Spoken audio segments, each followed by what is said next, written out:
L'appel à la mobilisation de soutien a été lancé dans toutes les capitales des pays africains colonisés par la France. À Cotonou, capitale du Bénin, c'est à la place des Martyrs que se sont réunis les anti-francs CFA béninois lundi 28 août pour soutenir le militant controversé de la cause noire, Kémy Séba. Ce dernier, franco-béninois d'origine, a été interpellé vendredi à Dakar pour destruction d'un billet de banque. Nous, on se bat du côté des hommes et femmes de la jeunesse de notre pays qui pensent qu'il faut une révolution nationale, démocratique et anti-impérialiste pour notre pays. Et cela participe, n'est-ce pas, de la guerre contre le franc CFA qui est en fait le cordon ombilical par lequel l'ancien colonisateur, la France, continue, n'est-ce pas, de tenir notre pays, de l'exploiter, de le gruger et faire de nous des esclaves au XXIe siècle. La fin du franc CFA est devenue l'objet d'un véritable débat de société en Afrique et de nombreux intellectuels y sont favorables. Séba, ex-leader de la tribu K, est accusé de destruction volontaire et publique par le feu d'un billet de banque ayant cours légal. Il a, lors d'une manifestation de ses partisans le 19 août à Dakar, brûlé un billet de 5000 francs CFA et il sera probablement déféré devant le parquet.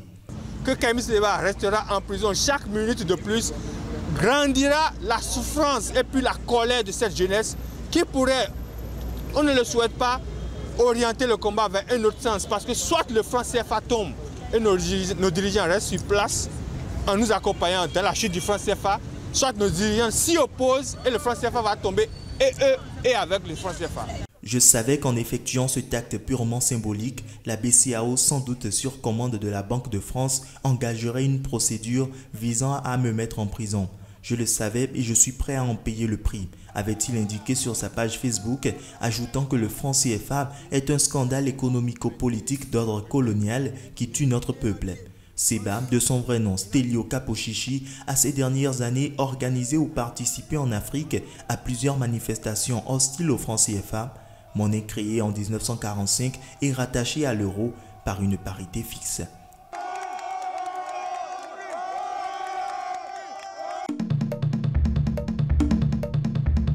Fumer cause une mort lente et douloureuse, fumer rend impuissant et stérile, pouvait-on lire sur ces nouveaux paquets de cigarettes d'une célèbre marque où l'on voit un homme visiblement malade, alité et sous assistance respiratoire.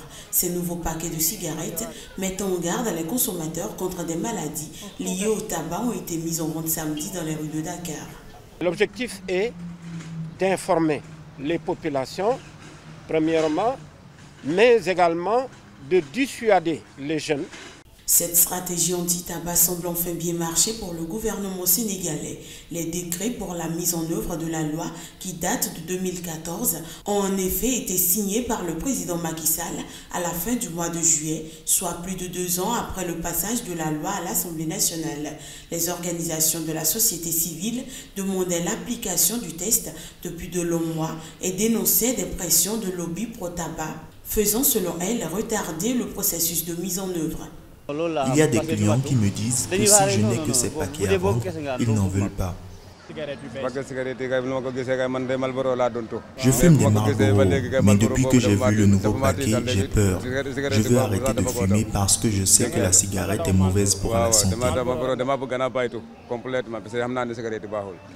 Le tabac au Sénégal est dorénavant interdit dans les lieux publics et la vente aux mineurs est prohibée, de même que la vente de cigarettes à 200 mètres des établissements scolaires. Les industriels du tabac ont cependant 6 mois pour se conformer à la loi. Ils doivent notamment ajouter à leur paquet de cigarettes des messages d'avertissement. Les gérants d'établissements comme les restaurants ou les hôtels disposent, eux, d'un délai de 9 mois pour interdire la cigarette dans leurs locaux ou pour aménager des espaces.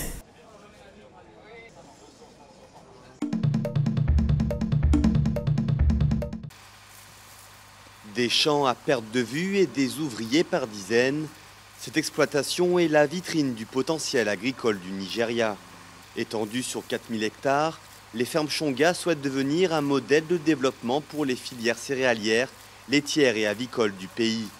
Originaire du Zimbabwe, Irvine est à la tête d'une ferme de 1000 vaches. Pour lui, les terres du Nigeria sont excellentes. Tout est là. Nous avons une terre immense, le climat est idéal. La main-d'œuvre est abondante, donc très disposée à travailler. Tout est parfait. Il y a 14 ans, le président du Zimbabwe, Robert Mugabe, a saisi les fermes tenues par des Blancs dans un vaste programme de réforme agraire. Sur 13 agriculteurs zimbabwéens invités par un gouverneur à s'installer au Nigeria, seuls 5 vétérans sont encore là. La majorité d'entre eux ont jeté l'éponge car l'établissement de fermes dans une brousse vierge n'a pas été facile, avec les coupures d'électricité incessantes, la mauvaise qualité des routes, les engrais contrefaits et des prêts bancaires peu avantageux. Tous ont perdu des fermes et des terres au Zimbabwe, et sans aucune compensation. Donc, pour nous, c'était un grand défi de venir ici et de commencer une nouvelle vie. Et c'est là où nous en sommes. Très dépendant du pétrole et d'importations onéreuses, le Nigeria veut diversifier son économie en misant sur l'agriculture.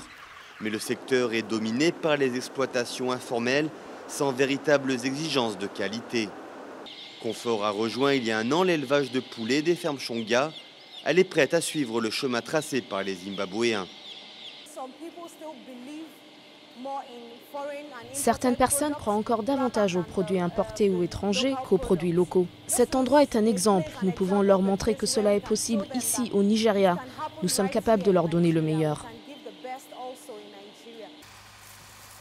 Avec de larges territoires sous-exploités, les capacités agricoles du Nigeria sont immenses. Aux fermes Shonga, tout s'assure que le Nigeria peut devenir le grenier de l'Afrique.